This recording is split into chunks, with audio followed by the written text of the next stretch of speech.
Investment in securities market are subject to market risk. Read all the related documents carefully before investing. नमस्कार दोस्तों, मैं Umesh Sharma chart analysis channel पे आपका हार्दिक स्वागत करता हूं। दोस्तों, आज की वीडियो में एनालिसिस करेंगे निफ्टी बैंक निफ्टी की। इसके अलावा कुछ ऐसे स्टॉक्स हैं जो हमने स्विंग ट्रेडिंग के लिए आपको बताए हैं, तो उनका कारण क्या है, जो स्टॉक हमने आपको बताए हैं और उसका एनालिसिस क्या है, टेक्निकल चार्ट पे वो कैसे लग रहे हैं, इनके बारे में आपको पूरी डिटेल जानकारी दूंगा। क्योंकि आपको पता है मैं सेबी रजिस्टर्ड रिसर्च एनालिस्ट हूँ। जितने भी हम एडवाइजरी देते हैं उसका एक कारण होता है और बेटर रहता है कि हम जो कारण है आपको बताएं, जिससे दोस्तों आपका जो आप एजुकेशन लेके, इस तरीके की एजुकेशन लेके जो भी आप नेक्स्ट ट्रेड खुद से प्लान करते हैं तो आपको पता हो कि ट्रेड लेने का कारण क्या है।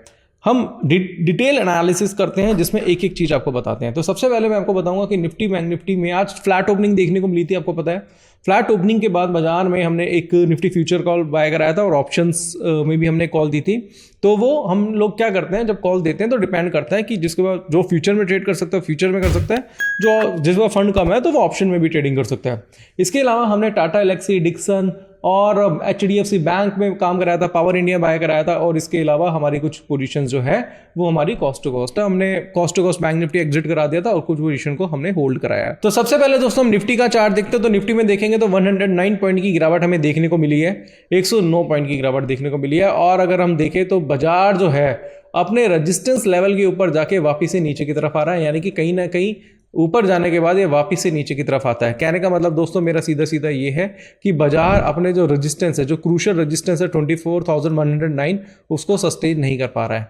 अगर बाजार वापस से 24,100 के ऊपर जाता है तो एक आपको तेजी देखने को मिल सकती है, जिसकी वजह से बाजार जो है वो 24,600 से 800 की रेंज जो है मार्केट में देखने को मिल सकती है। बट बाजार वही कर रहा है कि वापस ऊपर की तरफ जाता है, 24,100 के ऊपर जाता है, बट सस्टेन नहीं कर पा रहा। तो सस्टेन करना बहुत ज़्यादा जरूरी है।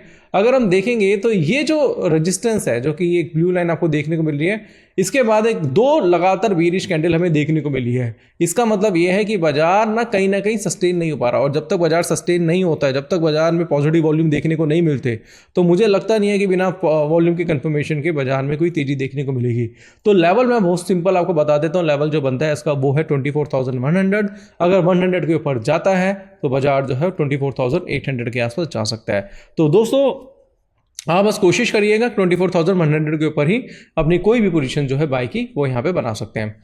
अब बात करेंगे दोस्तों बैंक निफ्टी के चार्ट पे। तो बैंक निफ्टी का चार्ट देखेंगे तो सेम बैंक निफ्टी के चार्ट में भी आपको ये देखने को मिल रहा है, जिसकी हम बात भी कर रहे थे कि बाजार जो है अपना ब्रेकआउट तो उसने दिया है। अगर हम वॉल्यूम भी चेक करें तो वॉल्यूम भी अच्छी दिखाई दे रहे हैं। अगर मैं वॉल्यूम का चार्ट आपको दिखाऊं तो वॉल्यूम भी ठीक है, यहाँ पे ऐसी बात नहीं है।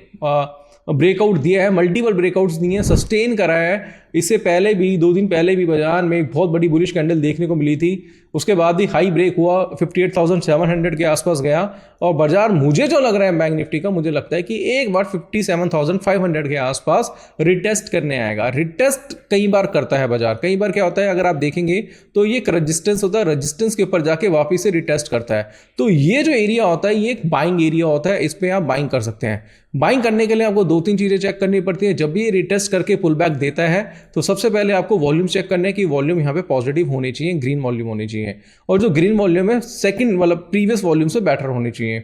यहाँ पे दूसरी चीज़ अगर आप चेक करें तो आप मूविंग एवरेज लगा सकते हैं। मल्टीपल मूविंग एवरेज है, आप कोई भी मूविंग एवरेज यहाँ पर लगाते हैं तो मूविंग एवरेज अगर आप यहाँ पे लगाते हैं, कोई भी अगर आप एक्सपोनेंशियल लगाना चाहे, एक्सपोनेंशियल मूविंग एवरेज लगा के एक सेटिंग कर लीजिएगा बस।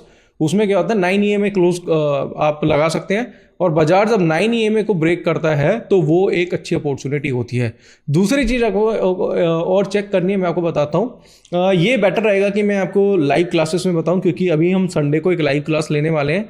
तो लाइव क्लास में हम आपको बताएंगे किस तरीके से आप जो बेसिकली सुपर ट्रेंड होते हैं, सुपर ट्रेंड की मैंने कैलकुलेशन भी आपको सिखाई थी, वो सुपर ट्रेंड को भी आप यूज़ कर सकते हैं। तो ब्रेकआउट्स जब भी आता है, रिटेस्ट के बाद ब्रेकआउट आता है, आपको सिर्फ मूविंग एवरेज देखनी है या फिर आप सुपर ट्रेंड देख के यहाँ से बाइंग पोजीशन बना के चल सकते हैं। बट मुझे लगता है कि 57,500 के आसपास एक बार अगर आता है बाजार तो वो एक बाइंग अपॉर्चुनिटी ही होगा। जरूरी नहीं है 57,500 आएगा, 57,600 भी आता है तो वहाँ से भी आप रिवर्सल की तैयारी कर सकते हैं। बाजार करता है ऐसा, ब्रेकआउट के बाद कई बार बाजार ऐसा करता है कि एक बार या 2 बार रिटेस्ट करने आता है। इसका सेकंड टाइम रिटेस्ट होगा। फर्स्ट टाइम रिटेस्ट यहाँ पे हुआ था, सेकंड टाइम रिटेस्ट यहाँ पे होगा। और अभी बाजार जो है सेकंड टाइम रिटेस्ट लेके ही कहीं ना कहीं जंप कर रहा है, यानी कि रिवर्सल दे रहा है। मोमेंटम शिफ्ट तभी होगा जब बाजार सेकंड रिटेस्ट लेगा, क्योंकि देखो हर टाइम ना बाजार कहीं ना कहीं चेंज हो रहा है, एनालिसिस चेंज हो रही है। हर बंदे का क्योंकि देखो टेक्निकल एनालिसिस हर कोई यूज़ हो रहा है, तो टाइम टाइम पे दोस्तों ये कहीं ना कहीं चेंज होता है, तो कहीं ना कहीं आपको अपडेट भी अपने आप को करना पड़ता है। कहते हैं ना, change is the law of nature, तो वही है, चेंजेस करने पड़ेंगे। चेंजेस नहीं करेंगे तो कहीं ना कहीं आप पिछड़ जाएंगे। यहाँ पे अगर हम बात करें तो निफ्टी बैंक निफ्टी का एनालिसिस करा। अब बात करते हैं स्टॉक्स की। तो हमने कुछ स्टॉक्स आपको बताया थे, जिसमें पहला जो स्टॉक था वो था टाटा एलेक्सी। टाटा एलेक्सी का चार्ट हम यहाँ पे देखते हैं, तो टाटा एलेक्सी का चार्ट मैं आपके सामने लगा देता हूँ। टाटा एलेक्सी का चार्ट भी देखेंगे तो टाटा एलेक्सी भी हमने एक बाइंग सजेस्ट किया था। हालांकि अगर आप देखेंगे तो गिरे हुए बाजार में छोटी सी बाइंग कराने की कोशिश करी थी इसे। रीज़न उसका क्या था देखिएगा। तो टाटा एलेक्सी का जो स्टॉक है, मैं यहाँ पे दिखा देता हूँ आपको। ये हमने अपडेट किया था।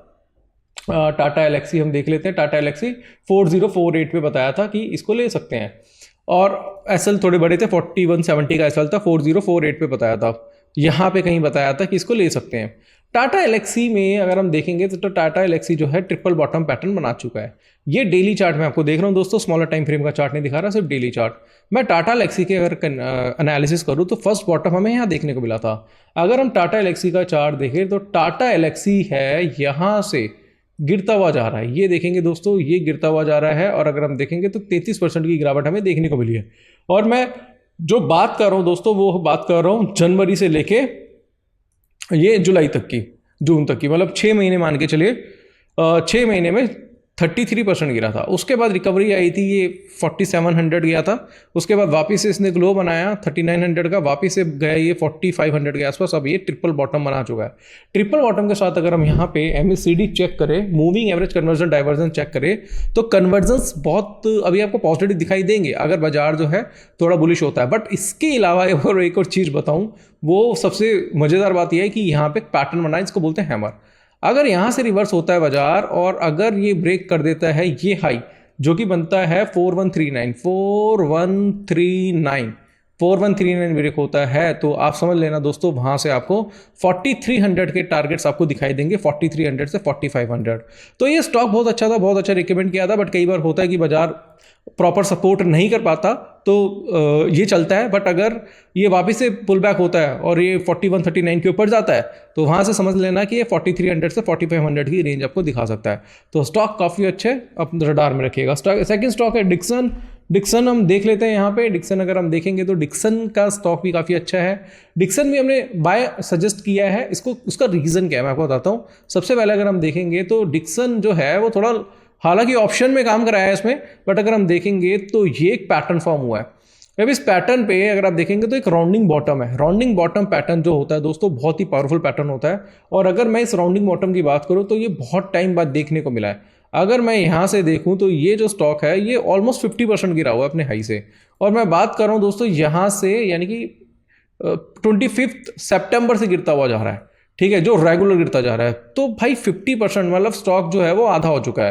तो मेरे हिसाब से मुझे लगता है कि ये जो है ये एक फर्स्ट यहाँ से इसने पुल बैक दिया, मतलब ब्रेकआउट दिया, वापिस से रिटेस्ट करने आ रहा है। अगर ये कल के दिन आपको मिल जाता है 1200 के ऊपर, 12000 के, 11800 के ऊपर, 800 रेट चल रहा है, 12000 के ऊपर जाता हुआ दिखाई देगा, तो सोच लेना दोस्तों फर्स्ट टारगेट तो इसका मिलेगा आपको 13000, और सेकंड टारगेट जो है वो दोस्तों 14000 से 15000 भी जा सकता है। आप 14000 मान के चल सकते हैं। तो ये स्टॉक है, ये थोड़ा लॉन्गर टाइम फ्रेम के लिए मुझे ज़्यादा बेटर लग रहा है, इसको रडार में रख सकते हैं। तीसरा जो स्टॉक है हमने आपको बताया था वो है HDFC बैंक। HDFC बैंक का चार्ट देखेंगे, HDFC बैंक भी काफ़ी अच्छा है, और HDFC बैंक तो ऑलरेडी एक अच्छे खासे ब्रेकआउट पे है। बट क्या होता है ना कि अभी बाजार जो है थोड़ा बाजार आज वीक रहा, और कुछ स्टॉक्स तो कंसोलिडेट ही रहे, जहाँ पे ओपन हुआ वहीं पे क्लोज हो गए। तो ये जो HDFC बैंक है ये भी बुलिश ही है पैटर्न, और अगर ये जाता है 803 804 के ऊपर जाता है, या अगर 805 का भी हाई ब्रेक करता है 805 का, तो दोस्तों फिर ये आपको दिखाएगा टारगेट 860 से 870 के आसपास का। तो स्टॉक काफ़ी अच्छा है। और ये जो स्टॉक हमने आपको रिकमेंड करे हैं थोड़े से लॉन्गर टाइम फ्रेम के लिए करें, स्विंग ट्रेडिंग के लिए करें, तो थोड़ा सा टाइम लगता है, तो आप इनमें अपनी होल्डिंग बना के चल सकते हैं। और इसके अलावा भी जैसे पावर इंडिया देखेंगे, इसमें बताया था फॉर्मेशन कर रहा है, क्योंकि पूरी प्रॉपर कमेंट्री आपको मिलती है यहाँ पे, और इसको भी आप होल्ड करके चल सकते हैं पावर इंडिया जो है। और बॉटम पे पावर इंडिया जो है काफ़ी अच्छा पैटर्न बना रहा है। अगर हम पावर इंडिया देखते हैं, पावर इंडिया जो है, पावर इंडिया फ्यूचर्स अगर हम यहाँ पे देखते हैं, तो ये जो है स्टॉक 3400 600 के आसपास चल रहा है, बॉटम फॉर्मेशन बना रहा है। ये हम 1 आवरली चार्ट पे देखेंगे तो ये ना एक पैटर्न बनाया था इसने जिसको बोलते हैं हैमर। तो हैमर के बाद यहाँ से इसमें एक तेजी आई थी 34,000 से, तो टारगेट तो ऑलमोस्ट इसमें आ गया, वहाँ से 35,000 के आसपास आ चुका है। बट अगर हम देखेंगे तो ये पैटर्न बनाया इसमें डबल बॉटम, और इसके अलावा अगर मैं 4 आवरली चार्ट वगैरह पे भी देखूं तो पैटर्न जो है यहाँ पे ये बॉटम बना के यहाँ से रिकवरी ले सकता है, तो 50% भी रिकवरी लेता है तो 36,000 के आसपास जा सकता है। तो ये सारे स्टॉक्स दोस्तों जो हम बताते हैं वो अपने टेलीग्राम चैनल पे बताते हैं, आप भी ज्वाइन कर सकते हैं। बूट कैंप पे लिंक है लर्न एंड अर्न का या फिर बूट कैंप का, आप इनको ज्वाइन कर सकते हैं, जिसमें आपको फ्यूचर की कॉल, स्विंग की कॉल और ऑप्शंस की कॉल आपको दी जाती है। तो जितने लोग हैं जिनके पास फंड थोड़ा कम है तो वो ऑप्शंस में भी काम कर सकते हैं। तो आशा करूंगा आज की वीडियो को पसंद आई होगी। वीडियो पसंद आती है तो इसे लाइक करें, शेयर करें, चैनल को सब्सक्राइब करें। आज के लिए बस इतना ही, धन्यवाद।